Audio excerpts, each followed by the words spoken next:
Hello दोस्तों, कहानी कही अनकही में आपका स्वागत है। आज महान कवयित्री सुभद्रा कुमारी चौहान की लिखी हुई कुछ चुनी हुई कहानियों में से एक गौरी का भाग 2 सुनाने जा रही हूँ मैं।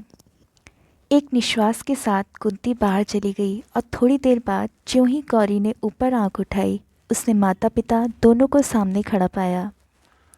पिता ने स्नेह से पुत्री से कहा, बेटा ज़रा चलो, चलती हो ना? गौरी ने कोई उत्तर न दिया। उसने बच्चों का हाथ मुंह धुलाया, उन्हें पानी पिलाया, फिर माँ के पीछे पीछे बाहर चली गई। बच्चे अब भी उसी को घेरे हुए थे। वे उसे छोड़ना नहीं चाहते थे। बड़ी मुश्किल से सीताराम जी उन्हें बुलाकर कुछ देर तक अपने पास बिठा सके, किंतु ज़रा सा मौका पाते ही वे फिर जाकर गौरी के आसपास बैठ गए। पिता के विरुद्ध उन्हें कुछ नालिशें भी दायर करनी थीं, जो पिता के पास बैठकर ना कर सकते थे। छोटे ने कहा, बाबू हमें कभी खिलौने नहीं ले देते। बड़े ने कहा, मिठाई भी तो कभी नहीं खिलाते।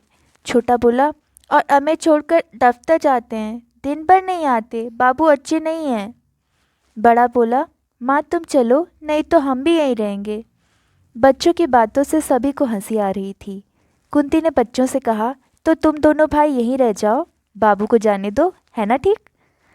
काफ़ी देर हो गई। यह देखकर सीताराम जी ने कहा, समय बहुत हो चुका है, अब चलूँगा, नहीं तो शाम की ट्रेन न मिल सकेगी। फिर राधा कृष्ण की तरफ देखकर कहा, आप लोगों से मिलकर बड़ी प्रसन्नता हुई। लड़की तो आपकी साक्षात लक्ष्मी है, और यह मैं जानता था कि आपकी लड़की ऐसी ही होगी, इसीलिए देखने को आना नहीं चाहता था। फिर कुछ ठहर कर बोले, और सच बात तो यह है कि मुझे पत्नी की उतनी ज़रूरत नहीं जितनी इन बच्चों को ज़रूरत है एक माँ की। मेरा क्या ठिकाना, आज बाहर हूँ, कल जेल में। मेरे बाद इनकी देखरेख करने वाला कोई नहीं रहता। यही सोच समझकर विवाह करने को तैयार हो सका हूँ, अन्यथा इस उम्र में विवाह कहकर वे स्वयं हंस पड़े। राधा कृष्ण ने मन ही मन सोचा, तो मेरी लड़की इनके बच्चों की धाय बनकर जाएगी। कुंती ने सोचा, कोई भी स्त्री ऐसे बच्चों का लालन पालन कर अपना जीवन सार्थक बना सकती है।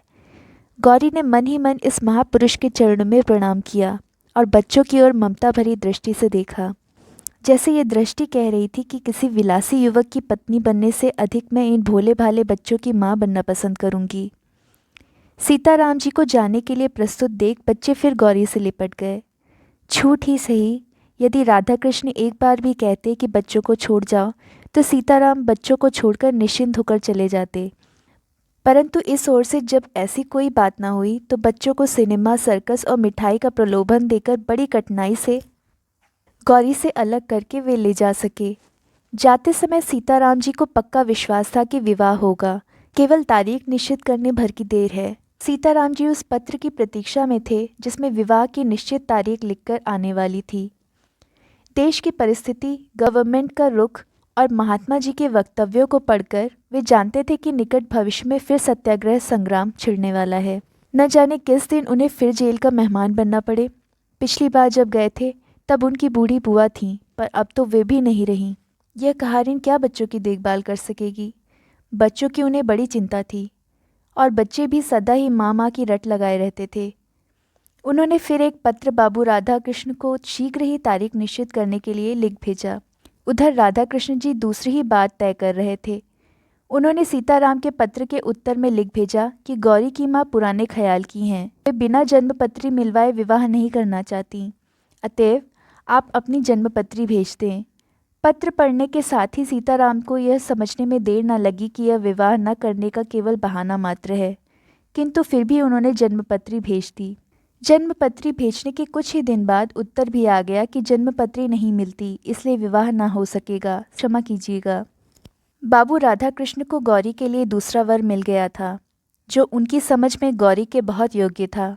धनवान वे भी अधिक न थे, पर अभी अभी नायब तहसीलदार के पद पर नियुक्त हुए थे।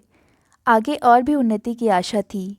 बीए पास थे, देखने में अधिक सुंदर न थे, बदशक्ल भी कहे जा सकते थे, पर पुरुषों की भी कहीं सुंदरता देखी जाती है।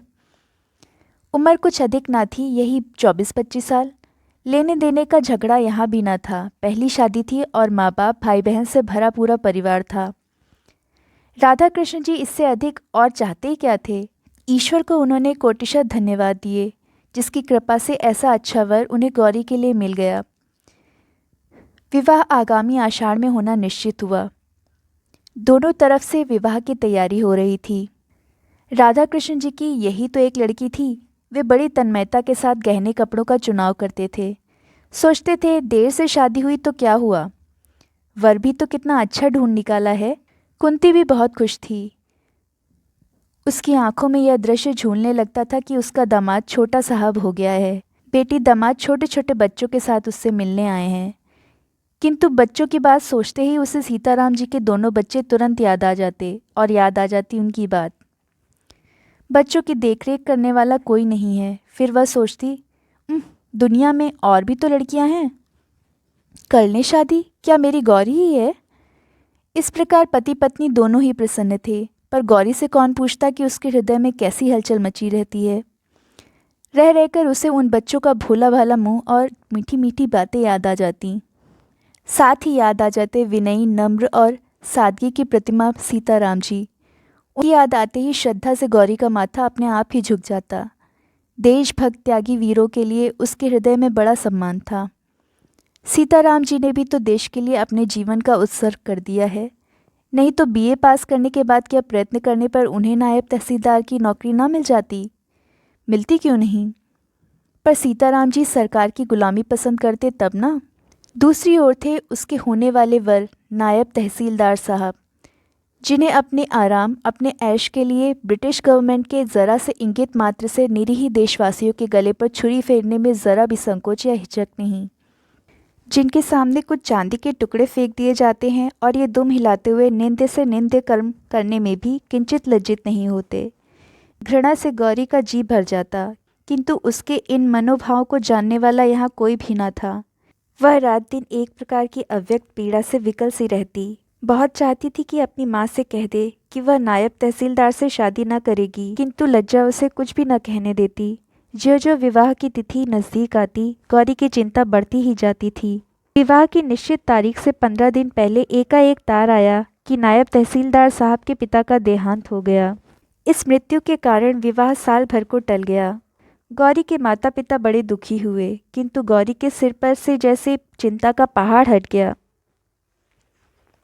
इसी बीच सत्याग्रह आंदोलन की लहर सारे देश में बड़ी तीव्र गति से फैल गई।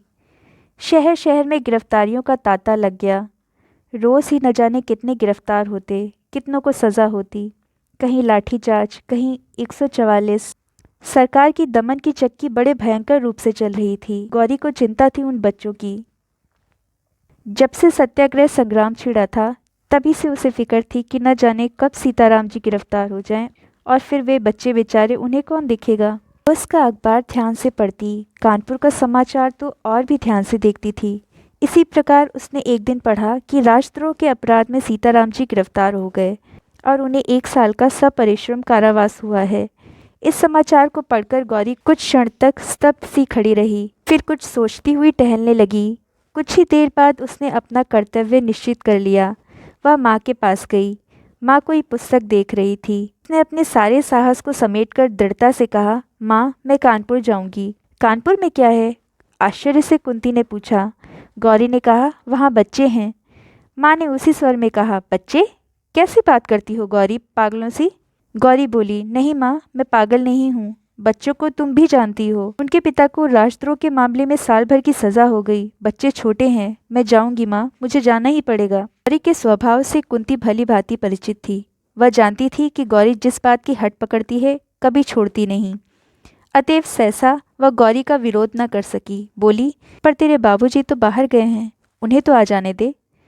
गौरी ने दृढ़ता के साथ कहा, बाबूजी के आने तक नहीं ठहर सकूंगी माँ, मुझे जाने दो। रास्ते में मुझे कुछ कष्ट ना होगा, अब मैं काफ़ी बड़ी हो गई हूँ। और उसी दिन शाम को एक नौकर के साथ गौरी कानपुर चली गई। अपनी सज़ा पूरी करके सीताराम घर लौटे। इस साल भर के भीतर उन्होंने बच्चों को एक बार भी ना देखा था। उन्हें कायदे के अनुसार हर महीने उनका कुशल समाचार मिल जाता था, पर बच्चों की चिंता उन्हें लगातार बनी ही रहती थी। जिस कहारिन के भरोसे वे बच्चों को छोड़ गए थे, उसके भी 3-4 बच्चे थे। वह बच्चों को कैसे रखेगी, सोच सीताराम जी जानते थे, पर विवशता थी, क्या करते। सवेरे सवेरे 6 बजे ही जेल से मुक्त कर दिए गए। एक तांगे पर बैठकर वे घर की ओर चले। जेब में कुछ पैसे थे। एक जगह गरम गरम जलेबियां बन रही थीं। बच्चों के लिए थोड़ी सी खरीद ली। घर के दरवाजे पर पहुँचे, दरवाज़ा खुला था। घर के अंदर पैर रखने में हृदय धड़कता था, न जाने किस हालत में हो। वे चोरों की तरह चुपके चुपके घर में घुसे, परंतु यह क्या, आंगन में पहुंचते ही वे ठगे से खड़े रह गए। फिर ज़रा आगे बढ़कर उन्होंने कहा, आप? गौरी ने झुककर उनकी पगधूली माथे से लगा ली। तो दोस्तों, आपको कहानी कैसी लगी कमेंट करके ज़रूर बताइएगा। वीडियो को पूरा देखने के लिए बहुत बहुत धन्यवाद। कहानी पसंद आई हो तो वीडियो को लाइक शेयर करें और चैनल को सब्सक्राइब करें। धन्यवाद।